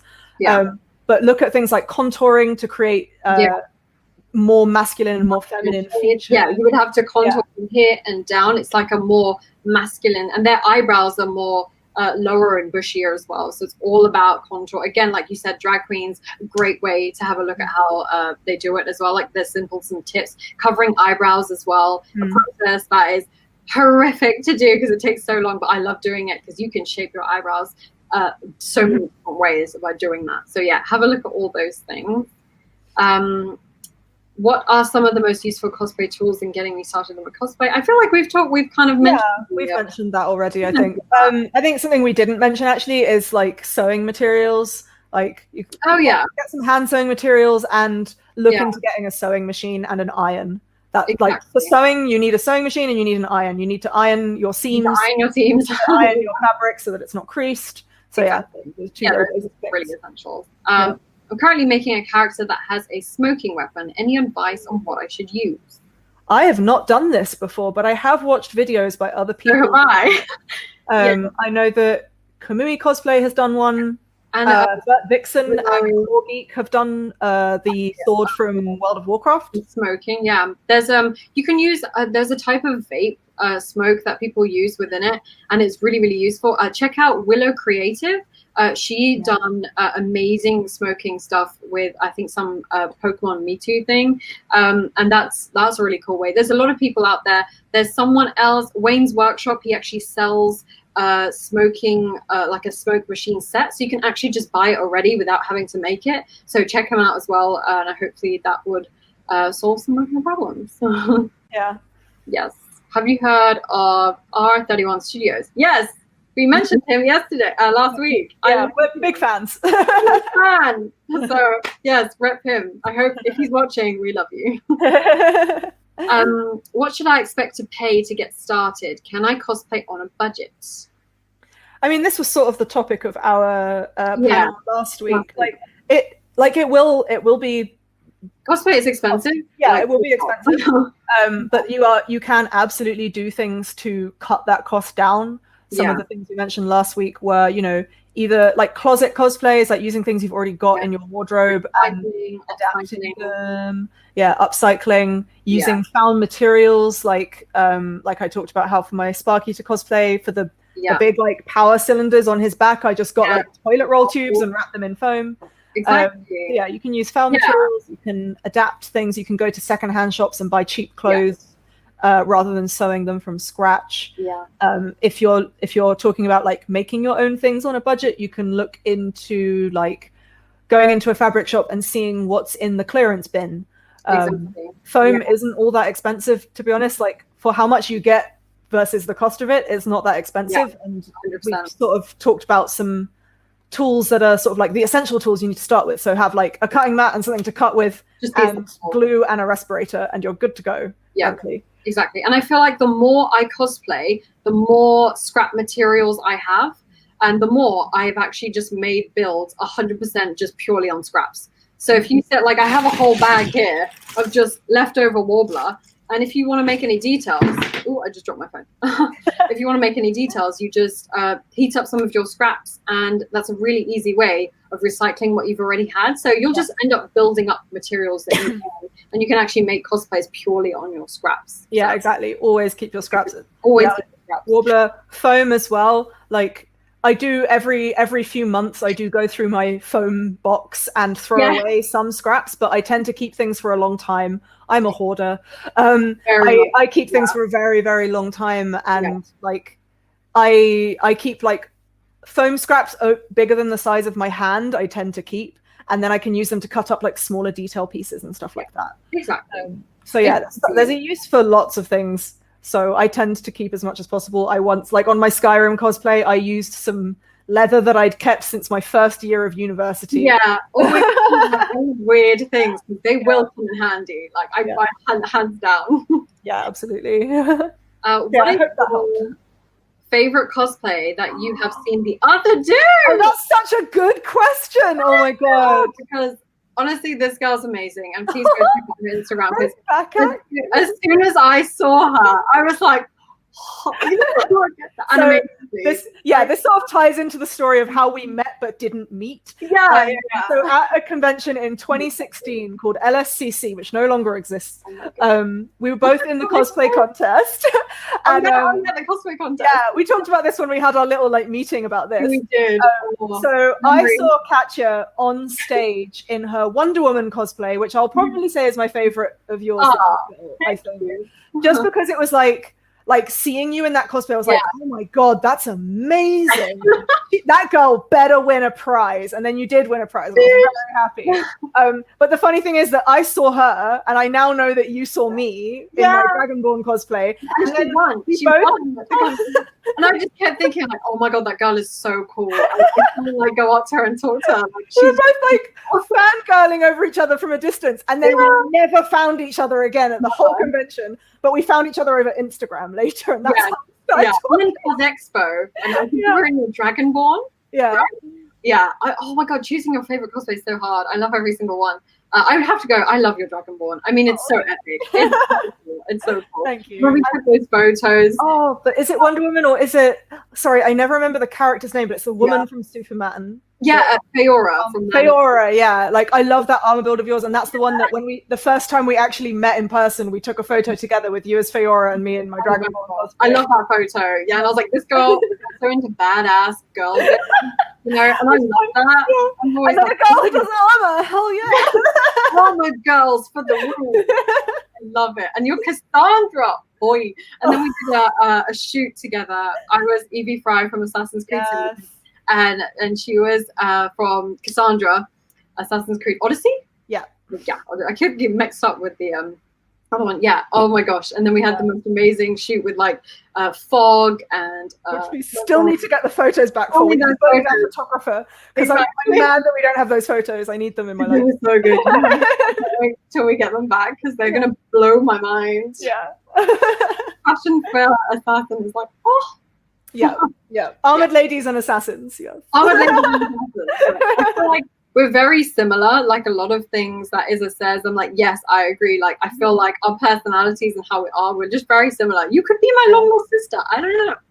Maybe. Maybe in another timeline. Yeah, it'd be so awesome. Like all the cosplayers. I can't wait to see what all your cosplays are amazing. All your cosplays are amazing. Yes, I only ever got to see them from a distance across the lawn. Yeah, every time. Another life.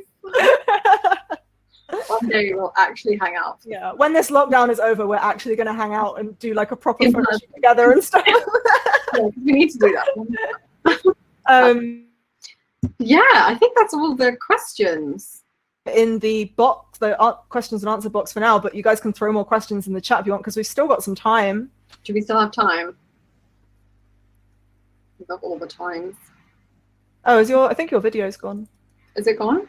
Oh, we have 30 minutes. We have 30 minutes. Okay, well, if you guys want to ask any more questions, you can. But maybe we could, since we do have some time left over, we could talk about some of the other things we planned, maybe? Oh, yeah. Do you want to talk about, what did we miss? We hit on weathering, didn't we? We did hit on weathering. I can talk a little bit more about painting and weathering. I can always talk about weathering. I know, forever.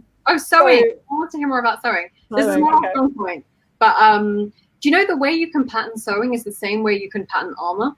It's actually very, very useful. Cover yourself in the cling film gaffer tape method that we've mentioned 1,000 times. Yeah. And then just cut down the seams you want. You could make corset, you can make dresses, you can make tunics. Yeah. It's a really, really easy way. That's how, because I'm not very into like patterning, as I mentioned. For me, when I pattern clothing, that is how I do it. So yeah, I do the same thing exactly.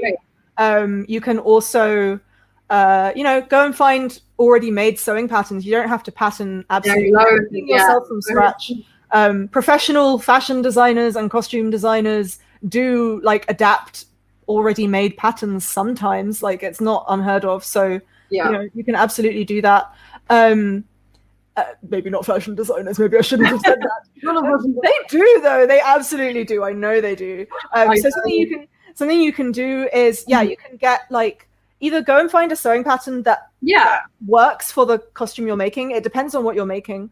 But sometimes you might be able to find a dress pattern or a coat pattern that straight up works, and you can just go off of that. 100%. Or you can take a pattern and slightly adapt it in certain ways. You can like take it in. You can like, say you want to make like, I don't know, a coat that you've got a pattern for a coat that fits for the top half, but not for the bottom, and you want the bottom to flare out more. Well, you can take the pattern for the coat on the top half, and you can make that perfectly, but you can adapt the pattern so that you can add like more onto it, or take some away in certain places, so that you can create the look that you are going for. Exactly, 100%. I really agree with that, and I want to get more into sewing, because I think it can be really essential. So there's people who sell patterns, like you said. There's a Yaya Han bodysuit pattern, which a lot of people use. So if you're making something really tight, she has a great bodysuit pattern for that. Yeah, and I think also like, I think we mentioned this last week, but you don't have to go to cosplayers to find sewing tips. Exactly. There are lots of seamstresses and people who sew posting tutorials on YouTube. Sometimes I would even say like you might want to go to those preferably over a tutorial on cosplay, unless the tutorial on cosplay is of the exact costume you are making. Just because they're going to be talking in more general terms. And from that you can adapt it into the thing that you want if it's something unusual. And also, go to some sewing classes. I did it last year. I learned so much. Because I've got these like weird gaps in my sewing knowledge, because when I was at drama school I specialized in set and props. So the way they did it was that you specialized in one or the other, set or costume. And because I felt like I enjoyed painting and what I call the messy work a lot more, and because also when you're a set designer, you are qualified to design costume. You don't have to be able to make costume to design costume. And I wanted to be an overall set and costume designer, so I went with set. But that meant that I missed out on some sewing education that I could have gotten at uni. I just went and filled that in myself. I follow tutorials online. I went to some sewing classes last year. There's so many great alternatives out there. Someone's asked us, what was your most challenging build? Ooh. Oh my gosh, every single one. No. Every single one for different reasons, man. Yeah. Ooh. I can think of one that was pretty uniquely challenging, though. But what about you? Have you got one first, or? I like literally running through all that. Challenging. I mean, they've all been. I think my latest build, which I just put out, which is my Caitlyn Headhunter from League of Legends. I made a massive gun that in the game she's like a sniper, so she's got a really long range laser that shoots out, and the teeth at the end of the gun move. I never worked with LEDs, and I've never made mechanical parts before, so doing something new for me, I always want to push myself, always want to create something I've never done before. So like when I just getting like the LEDs, I know it's really bright in here, you can't see, but there's a little like light up. Just getting that to like function the way I wanted it to, and that gun being 1.50 meters long is insane, and having it light as well. Getting into all making the mechanical part where the teeth move, all manual. So I have no servers. It's just completely with wires, and it's really hard to explain it. There's a PVC pipe that runs through it, wires that attach that pull the teeth back. So when I pull the trigger, it pulls the teeth back, and then when I push it back, the teeth reform. So it was something that was really tricky to figure out. I had a deadline as well. So I was like, oh God. So anything with a deadline is like is really, really difficult, especially when you haven't done those things before. So say you've never worked with foam before, you know, Warbler, and it's like your first time. So I think that was pretty challenging. Or my Rita cosplay, because that's the most accurate one I wanted. I have. So that was like huge. Anything huge, I would say, is super challenging. What about you? So I've got two, but they're for very different reasons, and I think they're both important reasons to talk about. So I'm going to talk about both of them. So the first one, I would say probably my Aloy cosplay, and the reason for that being that the costume designs in that game, while incredible and some of my absolute favorite costume and character design in video games, hands down, the costumes are incredibly detailed, and the way they are designed is to be this kind of fusion of sort of trying to think of the right word, sort of like almost prehistoric fabric elements with very, very complex and detailed sci-fi elements. Exactly. So you have these two design elements working in odds with one another, which is very, very interesting conceptually, which was the main reason I was so drawn to it. But also it meant that I was challenging myself on a sewing level while also challenging myself on an armor level. Because as you can see from the helmet alone, like the amount of detail on here is so layered. So insane. This helmet is like 5 different layers of foam probably. And then on top of that, the armor is white, which I've already talked about is probably the most challenging color to paint. Oh, I agree. White, because it can look quite fake, I think. Yeah, it can look very, very fake, very cartoony, and I didn't want that at all.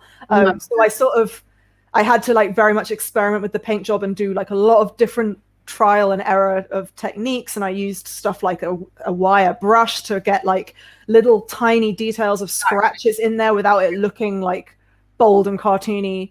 And like I said, like that was the sort of, I think that was like the second cosplay I made after getting back into cosplay after taking a very long break. The first one was the Dragonborn. So it was like a very big challenge at the time as well, because I hadn't really been doing like a whole lot of sewing when I hadn't been cosplaying. And it was also, just like this huge detailed build. I'd never made a bow before, for example.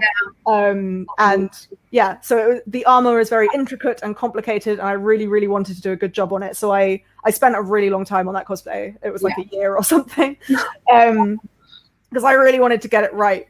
That was the reason for Aloy, was sort of like detail and like challenging myself on multiple levels at the same time. And then the other build I would say is my Doomslayer, which I mentioned earlier. And the reason for that was because firstly, it's huge. It's a huge detailed build again. But also I wasn't making it for myself. I was making it for a model. That's always tricky. And I was making it for a model, making it on a deadline because it had to be ready by QGX last year, and it was going to be used in promotional materials, and I had to make sure. And I was just like, I'm being paid for this. Like I have to make sure it's good. And I was also making it sort of for like personal reasons. It was difficult to get done. It was challenging rather because at the same time as making that, I was also working on this big like opera education project for like my real job. And so I was like 24/7. I was doing one or the other of these two things constantly for like 7 weeks or something. That build, I only had like 6 weeks to do it by the end because of stuff. It was crazy. My heart is going just knowing, like, I get heart palpitations just thinking about it. And I'll be honest, like I look at that build personally. I don't know if I should say this. I don't know if Neil, if you end up watching this, don't watch it. Like I look at that build personally, and I feel like I could do better. The only reason I couldn't is because of time constriction. That build. Like I know what corners I had to cut to get it done in time. And I'm fine with cutting those corners because I do that in theatre all the time. You don't have time to. You don't have time doing this job professionally. You don't have time to do everything to the full extent that you want to, and that is just a fact of it. But that's something I'm used to in theatre and film. Exactly. When it comes to cosplay, I take my sweet time, like I did with Aloy. It took a year to do it because I wanted to do it right. And I also had to take breaks when I was doing other jobs. And with this, I couldn't take breaks. I couldn't like leave it for a few months and come back to it. I had to cut corners that I'm used to cutting for work that goes up on a stage. And on a stage, you have the audience distance from, so you don't have to make everything look super good up close in theatre. Don't tell my other theatre I said that. Don't tell the directors I said that. But it's true, like the audience are a certain distance away from the stage, and whatever distance that is whatever distance it has to look good from, basically. But with a cosplay, it's looked at very like up close and personal. It's filmed, it's photographed. So it has to pass that test, basically. So I know what corners I cut. And I'm fine with that because that's what I had to do to get it done. But I'm just like, if I had like all the time in the world to do that, I know what I would have done. So always things that we can change, but you know, it's too late. Katya, let's reveal your Wonder Woman half sword secret. Oh God. Right, I think I might have it here. Hold on. Oh, this is great. This is great. Okay. So we've got one more question after this as well, and then we'll probably have to wrap. Yes. So for those of you who have seen Wonder Woman, if you've not seen it, please go watch it because it's amazing. Basically, the scene where she enters the gala, she's got a wonderful blue dress on, which I have made, never sewed a dress before. So that was the first go at that. And she's got a sword that goes down her back. And a lot of people think, okay, if she's got a sword going down her back, then is it going down her ass? Like, how does it work? So what I did, this is a sword from Tip Top Workshop, and it is an entire sword, but I basically made it a little bitty one.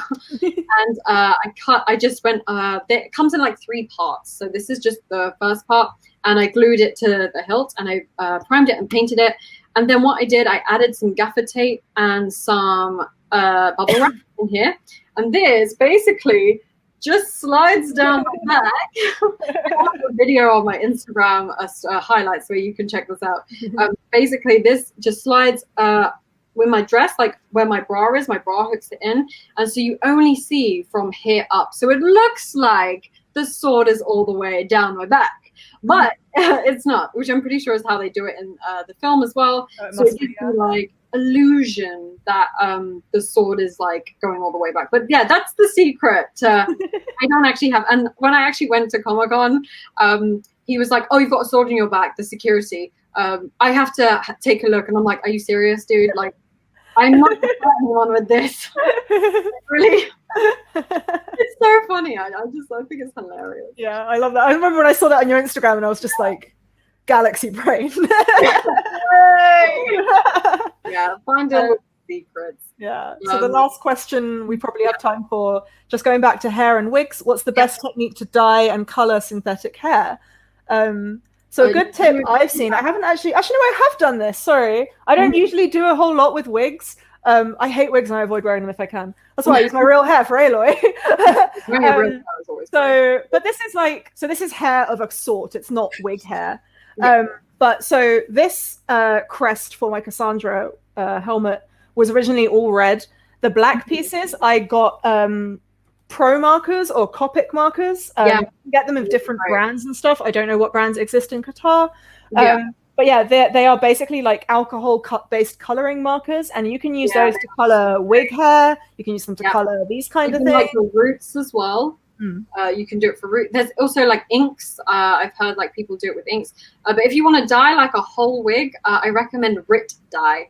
And that is basically you boil some water and then you put your wig in it, smash it or like stir it around for about 30 minutes. And then when you bring it out, obviously the darker you want the wig color, the more you leave it in for. And then if you want to just like, even you can even do ombre with it. So you can dip the wig in a little bit at a time and it will just gradually ombre. So check that out if you want to Rit dye for synthetic wigs. Yeah. Oh, apparently we still have 15 minutes. Sorry, yeah, that's because we started a little bit late because of some tech issues. So I was looking at the time, not at the time. Oh yeah, I was thinking, I was like, oh my God, we have some time. Yeah. Ooh, what can we talk about? I mean, unless you guys want to drop any more questions, we can keep chatting. Oh, welcome. We were very happy to do this. This is a lot of fun. I love talking to Katya about cosplay. Actually, something we haven't touched on at all. We sort of, we've talked about like mold making, but we haven't talked about special effects makeup. Which is a good one, and contact lenses. Those are two things we can. Okay, you start with the scar makeup. I'll finish with the contacts. Great. Okay. So so for special effects makeup, stuff like blood and scars, there's a ton of different things you can use. For my Cassandra scars, I use rigid collodion, which is like this clear liquid which you get. It almost looks like clear nail polish, but don't use it for that. And then you like brush it on. So I brush it on my arm because that's where her scars are on my face. So what I do for that is I put on like a little bit of light brown eyeshadow, or depending on your skin tone, you might want to use something different. But basically whatever color a scar would be on your skin tone, use that color of like makeup of some kind, eyeshadow, and I just like color that line on my arm in light brown, and then I put the rigid collodion over it, and it creates this sort of film over the top of your skin, which starts to crackle and tighten a little bit. So it has the effect on where you would get a real scar. I'm looking at the scar on my hand. Where you would get a real scar, you would get like a change in the texture of your skin from the injury that hasn't healed fully. So that's what that creates, and it creates like a slight indent as well, which is very realistic. Really cool. But color it underneath so that you get also like you get discoloration with scars. So you wouldn't want to do that. There are other things you can do too. You can make prostheses from silicone and latex and apply them to your skin with Prosaid and then paint over them. Fake blood is a very good one. You don't always have to use actual fake blood. You can use like if it's on clothing, you can use paint. But you can like smear yourself. Scarring, even like red lip liner. I just love to use that for scratches. It's just so easy. So they're not wounds that are too indented. They're just light scratches. Some eyeliner, boom. An important note before Katya moves on to contact lenses is that whether it's Prosaid, whether it's rigid collodion, whether it's something else, anything that you're applying to your skin directly, make sure you have the correct remover for it, because you don't want to hurt yourself in the process of removing it from your skin. Like usually when you buy Prosaid in any like online shop, remover, like any online shop or any physical shop that you go to, you'll be able to buy both of them together in the same. They should, technically come together anyway. They always come together, Exactly. I love doing that. And even like if you want to do old people makeup, like stretch your skin, apply some latex, dry it with a hair dryer, and then when you let go, it already creates those wrinkles. So it's a really quick and easy way, even like for burns and things. Contact lenses, oh gosh. Contact lenses really can I feel it's not really make and break, but I feel like it really adds something, especially in photos. If you're doing like a photo shoot. I think if it's a character with very distinctive eyes for some reason. Like I typically don't wear them. Like I don't wear them when I cosplay Aloy because like a natural character. And also because so I had laser eye surgery and used to wear contact lenses before that, so I'm not like, I know how dangerous bad contact lenses can be, and I'm very cautious of it. So please, like again, health wise, don't buy cheap contact lenses. Like, it's not worth it. You only get one set of eyes. Really be kind to your eyes, and even if you can go get your prescription from your prescribed doctor or people who just take care of your eyes, make sure you have that so you know what your base curve is and what your actual prescription is. You can get different lenses, but I stick with Pinky Paradise. I really like the quality of their lenses and their delivery and things, and TTDI do quite natural lenses. They're kind of like the Desio lenses, so they're more natural, so things where I just want a natural green eye color, I probably go for that one, that really comfortable. But then again, if you put a contact lens in your eye and you find it's already hurting and stinging, take it out right away and wash your eye out. Have eye drops on hand, have contact lens eye drops, and also like generic eye drops for when you've taken the contact lenses out to help with irritation. This is me giving my like giving your past self advice. You're like, don't do that. Like especially with colored lenses, don't wear them over the recommended allotted time. Exactly. Like really be careful with this. I would say like, yeah, like I the only time I've ever considered it was when I was thinking about cosplaying not from Critical Role, because she's obviously a goblin and has bright yellow eyes, and I was like, for that cosplay it feels like the eyes are sort of a very important part of it. Yeah, exactly.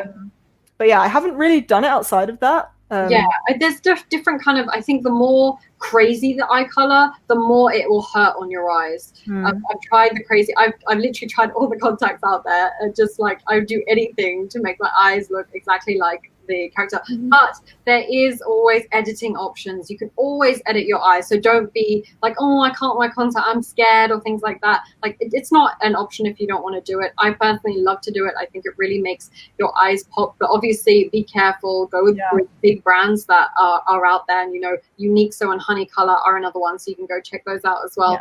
And they're more, don't get them like when they go on discount in a local store. Like you don't want to get this Halloween ones. So really, absolutely not. To the fun. Also, I would say, sorry to be the stickler for health again, but like I feel very strongly about contact lenses and the fact that a lot of cosplayers don't really use them correctly. It's bad. But like, if you are not someone who needs to go to an optician because they have like they need glasses and contact lenses, if you are thinking about wearing contact lenses for cosplay, I would recommend going to the optician and having an eye appointment, because there are actually certain conditions which mean that you cannot wear contact lenses. There's you can have astigmatism, which means that the shape of your eye is slightly different from the norm, or like the base curve. Your curve is slightly more out there than the normal face. And that's something that typically won't actually affect you. It doesn't matter unless you need to wear contact lenses. And some people have astigmatism to such an extreme extent that they cannot wear contact lenses. And they can only wear glasses. This is actually what I did before I wore contact lenses for cosplay. I went to my optician, and I had a session where they taught me how to put them in, and I actually bought contact lenses from my optician. So they actually do sell colored lenses. They're very natural, but that's how I started. And then once I got used to it and I found out what the brands that were safe for me I went from there. So you take it small steps. Don't just go in heavy with big ass sclera contact lenses. Oh god, and don't wear sclera contact lenses, because they're the worst. They're terrifying. But no, like with this, know your limits. Know what you're doing. Definitely, just be careful out there. You take care of your eyeballs. They're essential. And exactly like Well That Work just said, it's easy to change eye colors, even if you edit images and get them back from the photographers. There are even apps that do it on the iPhone. I want to cosplay Cora soon, and I don't want to wear blue lenses. I'm just going to get people to edit my eyes to look blue. Exactly. You can there's even like filters on Instagram that let you do it. So it's really like so easy nowadays. There's an app called, I think, Makeup Plus. Makes your eyes very, very natural colors. So if you ever want to change them before you post a photo, then there you go. Really easy. Yeah, definitely. Yeah. Awesome. Well, we've got like nearly 3 minutes left, so maybe we should wrap up and tell everyone again where we can find us. So I've been Izza. You can find me at Evil Clever Dog on Twitter and Instagram. I would say Instagram is more like cosplay focused specifically, but I post on both of them. And you can. I'm currently working on this Tomb Raider build. I haven't even posted this on Instagram yet, so you guys exclusive, guys. The sneak peek. Exclusive. Exclusive. So I'm working on that, and I'm also working on the Staff of Hermes from Assassin's Creed Odyssey. So I'll be posting some updates about those pretty soon, and like I said, I'm probably going to start on a Korra cosplay once I finish one of those, because I feel like 3 cosplays at the same time is very indulgent. Take a one at a time. How about you? I am Katya Fern on Instagram. That's KatyyaFern, and I'm WonderCat Cosplay on Facebook. Twitter is also Katya Fern. I've just finished making my Headhunter Caitlin, which I've just posted. I will post more stuff on it.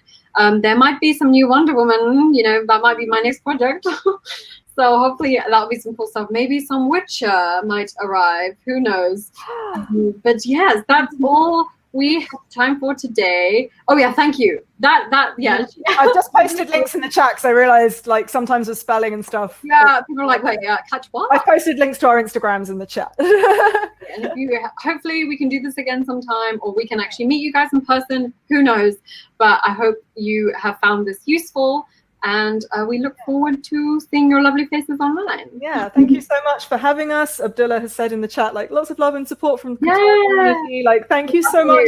We love doing this so much, and we can't wait to see like what kind of cosplays you guys are going to come up with. Like, I'd love to see it.